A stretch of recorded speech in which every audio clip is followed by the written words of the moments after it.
প্রায় 200 বছর ধরে এই বাড়িটা ফাঁকা পড়ে আছে। একদিন এই বাড়ির উত্তরাধিকারী এই বাড়িতে দখল দিতে শহর থেকে এলো।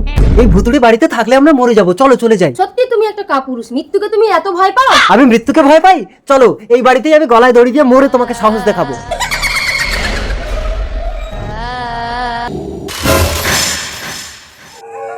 আরে কি দেখছো, আসবে তো? ভূত। এই কোথায় যাচ্ছ? গলায় দড়ি দিয়ে ঝুলবো। এই ইয়ার কি করো না, সত্যি সত্যি কিন্তু তোমাকে গলা দৌড়ে ভূতে ঝুলিয়ে দেবে। ওইসব আজগুবি গল্প বলে আমাকে ভয় দেখাচ্ছ? ভূত ফুত হয় না, তুমি শুধু আমার সাহসটা দেখো। কাপড়টা গলায় দাও, আমি ঝুলিয়ে দিচ্ছি। গামছাটা গলায় দাও, আমি ঝুলিয়ে দিচ্ছি। স্বামী স্বামী। ভূত আচ্ছা এই কে তোরা, নিচে আয়। ভূত আরে পালাচ্ছ কোথায়, এখানে দাঁড়াও। এই তোরা আমাদের ঘরে কি করছিস? দিদিমণি, আমরা খুব গরিব, ভিক্ষে করে খাই আর এই বাড়িটাতে থাকি। কেউ যদি এই বাড়িতে থাকতে আসে আমরা তাকে ভয় দেখিয়ে তাড়িয়ে দিই।